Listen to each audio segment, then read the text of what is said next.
laleeyahay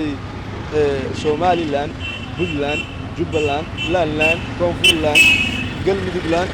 Itoobiya maalinba hal maamul goboleed hore u qaadanay. Itoobiya waxa kaliya la iskaga celin karaa Soomaali oo heshiisa hal meel ka soo wada jeedo oo hal qabiil inaa dadku israacsaneen dadna ayadu u gooy dadna ka soo horjeedaan dadkii ka soo horjeeday dadkaas raacay naftooda baqayaan dadkii raacana maskax ma garta aqlaas ma walaba ayaa gumeys ku jiro kuwa dadkaas dadka ku dhex jira waxay ku qaanaan dadka ku dhex jira dad baahan oo kala cala biyo laga goosto kale maray ka cawaadaan dadka marka Soomaalida xagga ka joogto macnaha Soomaalida xagga jirta waxaan leeyahay horta baaqan ugu jeedina waxaan leeyahay Itoobiya dalku waxay u joogtaa nabad ilaalin mooyee u joogto inay qashqashaadii wax kale ay arrimo ay ka hadasho haddii ay dalka nabad ilaalinta ay u joogto haddii ay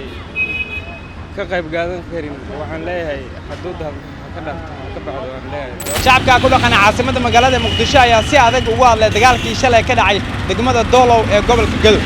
ee u dhaxeeyay dawladda federaalka Soomaaliya iyo maamul goboleedka Jubbaland dagaalkaasina waxa qayb ka ahaa Itoobiya shacabka caasimada magaalada Muqdisho ayaa arintaas ka carooday oo si adag ugu hadlay haddaba waa kuwan shacabka ku dhaqan caasimada magaalada Muqdisho noo wartay ku aadan horta waxay la tahay horta Itoobiya waxa loo keenay waxay u joogtaa dalka nabad ilaalin ayadoo wadanka nabad ilaalin u joogtaa tan hadii ciidamadii Soomaaliya u joogay haddana ay isla jireen haddana ay ku soo qaado weerar cad taas waxa u arkaa xadgudub weyn xadgudub oo dalka Soomaaliya lagu xadgudbaan warka taas bal marka fiiriso Itoobiya Soomaaliya waqti hore waa isdagaaleen oo wali Itoobiya wax loogu dhigay waa ogeyd marka la fiiriyo dhalinyarada Soomaaliyeed ee maanta la jooga kaalin intee leeg ay ka qaadan doonaan difaaca dalka marka fiiriso wallahi niyo kaalin mug weyn ay ka qaadanayaan inkastoo hadda ay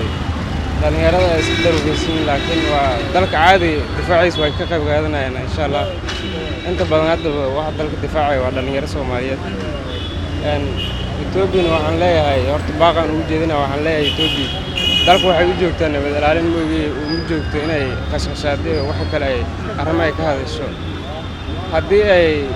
dalka nabad ilaalinta ay u joogto haddii ay ka qayb qaadan karin waxaan leeyahay xuduudda ka dhaafto ka bacdo aan leeyahay Doolow xagga ka marto horta Itoobiya marka horeba inkastoo ay dalku u joogto nabad ilaalin haddana waxa labadooda waa ciidamada Soomaaliya ciidamada Itoobiyaanka waxa isku keenay horta waa dhulkan Jubbaland waxaan leeyahay Jubbaland waxaan leeyahay Itoobiyaanka ay garab soo siinaysaa iska dhaafteen dawladda Soomaaliya ka mid ah tandiray waxay tahay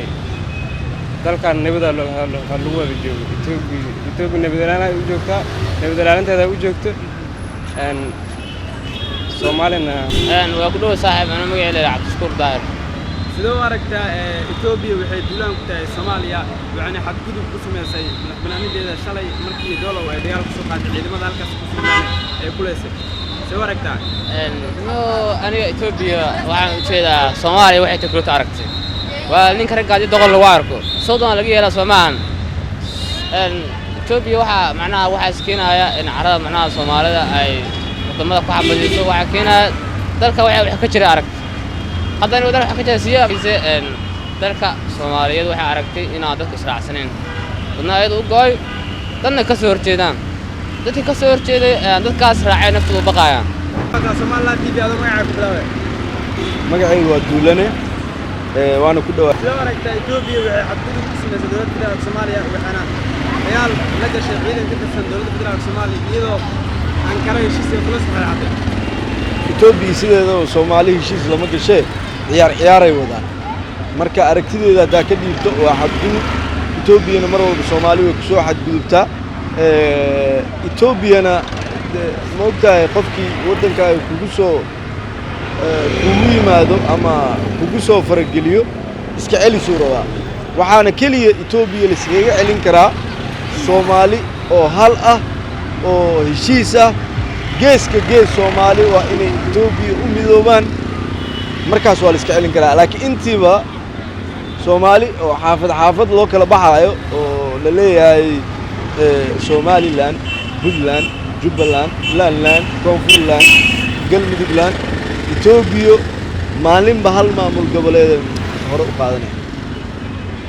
Ethiopia waxa kaliya la iskaga celin karaa Soomaali oo heshiisa hal meel ka soo wada jeedo oo hal qabiila hatta Ethiopia kuma ay fikir leen inay dalka Soomaaliya soo gasho laakiin hadda waxay og tahay Somaliland iska soo dhaxmare laaluush siine Puntland iska soo dhaxmare leedahay dawladda Xasan Sheekh ka celina galmudug iska meesha daway iska iimaanay meesha doonta iska iimaanay Ethiopia soddoni dhowrka sano aan burbursanahay qayb ay ka tahay burburkeena qayb ka tahay weligeedna ma rabi doonto Soomaali oo mida intiiba ay kala jarjari karto wayna jarjaraysaa wayna sii kala jarjari doontaa marka Soomaali Maxamed meel walba ay joogaan kii dibad jiro kii dal joogo Ethiopia ha u midoobaan hal qabiilna ha noqdaan laanlaankaana Ilaahay anaga dhaxsaar aragtideeda taas waa Ethiopia hadaa maqashid Soomaali saqiirkooda iyo kabiirkooda dhimasho diyaar u ah mabaan marka ani kulay waxa isleeyahay Soomaali hadii ay mar ay heshiis noqdaan waxa waa Ethiopia iska daayay wadan kale oo soo guriyay kara xataa ma jiro halkan in Soomaaliya 10 nin oo Ethiopian u dhigmaa waxna waa dili karaa waana u dhiman karaa Soomaalinimo adi bajaajtaada iska wada marka Ethiopian ina taa laga yaabaa adi Ethiopian dhan loo soo geli ina taa laga yaabaa may adi isbaayata in lagu baaro way bajaajtiisa noo fiiriya Ways Maxamed Xasan Abis Quslay Somaliland TV Muqdisho